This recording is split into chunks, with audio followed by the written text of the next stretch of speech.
Kota Makassar secara kultural telah dikenal sejak berabad lalu. Letaknya di pesisir barat Provinsi Sulawesi Selatan, Indonesia. Dulu, keberadaannya terkait erat dengan riwayat keagungan sejarah kerajaan kembar Goa Tallo. Kini lekat dengan interaksi antar bangsa-bangsa di dunia. Kota Makassar yang dominan dihuni 4 etnik, Bugis, Makassar, Mandar, dan Toraja ini posisinya persis di tepi pantai yang permai, dikelilingi oleh gugusan kepulauan Spermonde yang memiliki taman laut nan indah, dihuni biota laut yang beragam.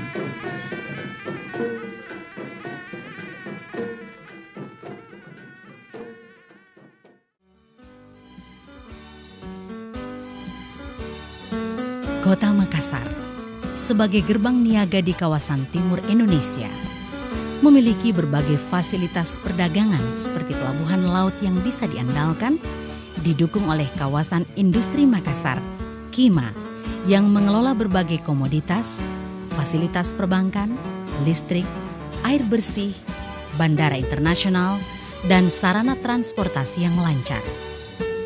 Di samping itu, Kota Makassar juga memiliki kawasan objek pariwisata peninggal sejarah, pecinaan atau Chinatown, kampung Melayu, wisata pantai, dan wisata alam yang asri. Hotel-hotel bertaraf internasional dilengkapi oleh keunggulan budaya lokal yang khas serta masyarakat yang ramah.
Kedepan, Kota Makassar terus dibangun dengan konsep yang ramah lingkungan, aman dan nyaman, didukung oleh aparatur yang mengutamakan pelayanan prima bagi seluruh warga kota, termasuk tamu-tamu dan mitra kerja yang memilih Kota Makassar sebagai basis kegiatannya.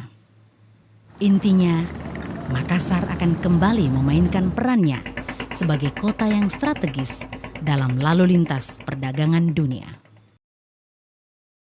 Melihat peninggalan masa lampau yang telah menorehkan lembar-lembar sejarah panjang kebudayaan manusia, maka generasi masa kini haruslah pandai mencermati apa yang dapat diambil manfaatnya. Kearifan budaya adalah mata air menyegarkan, mencerahkan, dan mengarahkan berbagai kebutuhan interaksi manusia pada masyarakat multikultur sekalipun. Hubungan-hubungan kebudayaan antar bangsa yang pernah dimiliki jangan sampai diputus, dilupakan. Jalinan-jalinan komunikasi dan persahabatan harus terus dijalin. Sebab dengan interaksi antar budaya itulah akan lahir kebersamaan dalam keragaman budaya pada satu dunia yang harmoni.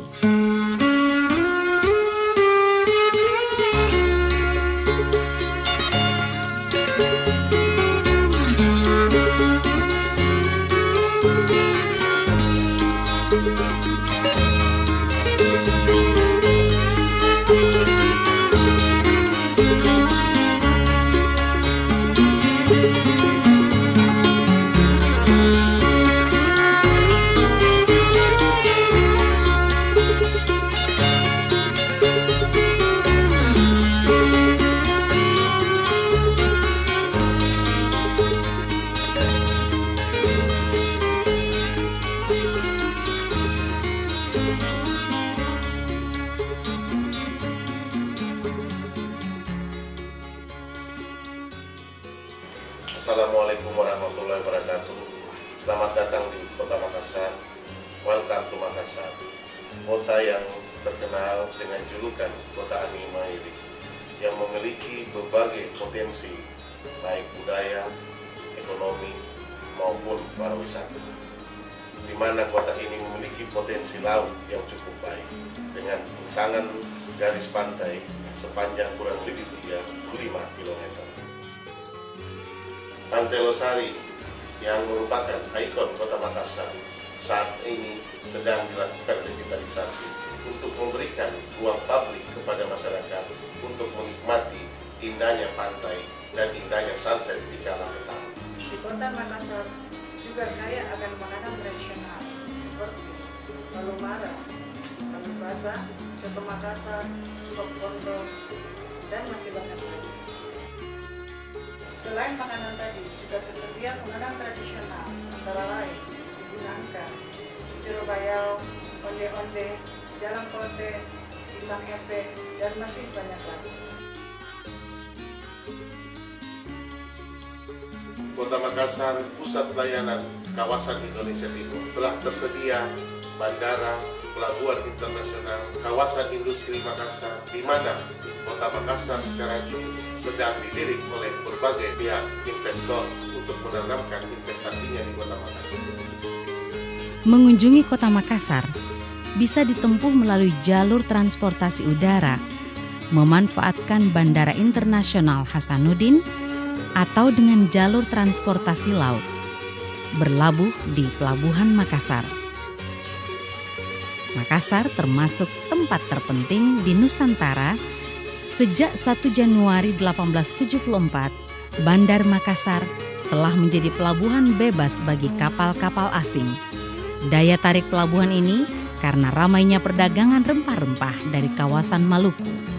Sejak dipimpin oleh Syah Bandar Daeng Pamatte, sang pencipta huruf Lontara, pelabuhan laut ini sudah ramai dikunjungi oleh para pedagang dan pelancong mancanegara. Jaringan pelayaran terbuka luas dengan berbagai pelabuhan Nusantara, Asia Selatan, Australia hingga ke Madagaskar di Afrika yang jaraknya bermil-mil laut. Hingga kini, pelabuhan yang strategis ini terus berkembang seiring dengan perkembangan Kota Makassar, kota niaga timur Indonesia. Kota Makassar juga terdapat peninggalan sejarah, antara lain Benteng Rotterdam, Benteng Sumboku, Makam Raja-Raja Talok, serta Makam Seyus. Benteng Ujung Pandang dibangun abad 16 pada masa pemerintahan Raja Goa X, Karaeng Tunipalangga Ulaweng atau Karaeng Matoaya, yang kemudian pembangunannya dilanjutkan oleh Sultan Alauddin tahun 1634 dengan pembuatan dinding batu. Pada masa pemerintahan Sultan Hasanuddin, benteng Ujung Pandang difungsikan untuk menangkal masuknya orang Belanda. Benteng ini kemudian menjadi kenangan abadi, tapak kedatangan bangsa Belanda ke Makassar pada sekitar abad 17. Tetapi pada tanggal 24 Juni 1669, setelah dengan segenap kekuatan dan daya yang tersedia, pasukan Belanda yang dipimpin Admiral Cornelis Jansen Spilman berhasil menaklukkan Imperium Goa. Benteng-benteng milik kerajaan Goa dihancurkan. Benteng Sombaupu diluluh lantakkan rata dengan tanah. Tetapi benteng Ujung Pandang selamat. Benteng ini kemudian dijadikan pusat pemerintahan, perdagangan, dan militer. Tahun 1673, benteng Ujung Pandang dirombak besar-besaran. Untuk menghormati Spilman, benteng itu diberi nama Rotterdam, kota kelahiran sang admiral di Belanda. Sejak kalah dalam Perang Makassar 1669, Raja Goa ke-16 Malombasi Daeng Matawang Karaeng Bonto Mangape Sultan Hasanuddin secara politis mulai tersingkir. Namun pertempuran itu tercatat sebagai perang paling dahsyat yang pernah dialami VOC, Verenigde Oost-Indische Company, di Nusantara, Indonesia. Karena itu, sebagai tanda apresiasi lawannya, Sultan Hasanuddin diberi gelar De Hansje van het Oosten, ayam jantan dari timur. Kini, jasadnya bersemayam di puncak Bukit Tamalate, Katangka, Kabupaten Goa, Sulawesi Selatan. Pekuburan keluarga kerajaan yang berarsitektur khas Islam. Makam itu masih sering dikunjungi berbagai kalangan masyarakat, termasuk wisatawan domestik dan mancanegara.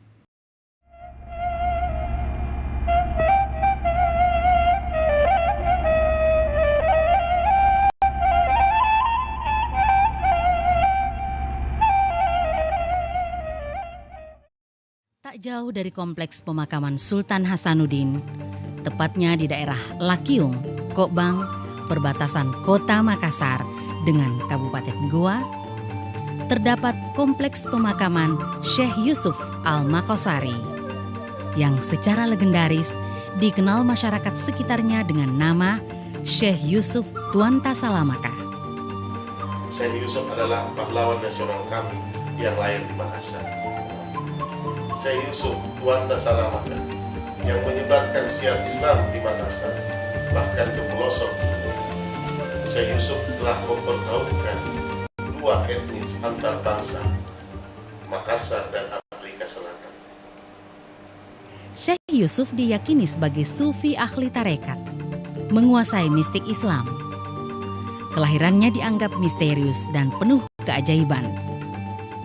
Syekh Yusuf masih memiliki hubungan keluarga dengan Raja Goa. Syekh Yusuf meninggalkan tanah kelahirannya, berguru ilmu di berbagai pesantren. Setelah tamat, Syekh Yusuf pulang ke Makassar. Tapi karena Imperium Goa sudah kalah perang, membuatnya terpaksa berangkat ke Banten, Jawa Barat.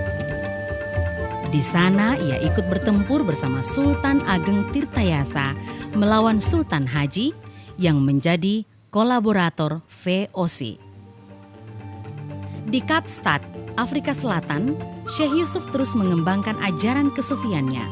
Ajarannya menjadi salah satu sumber gerakan kebangsaan dan gerakan anti-apartheid.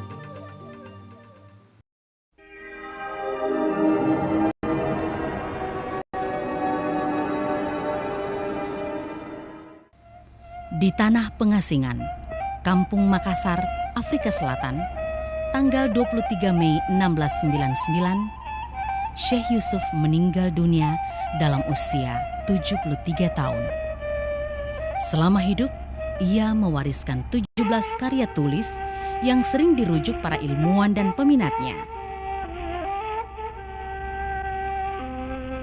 tahun 1703, Raja Goa Sultan Abdul Jalil meminta pada VOC agar kerangka sang sufi dikembalikan ke Goa. Dan permintaan itu dikabulkan pada 3 April 1705.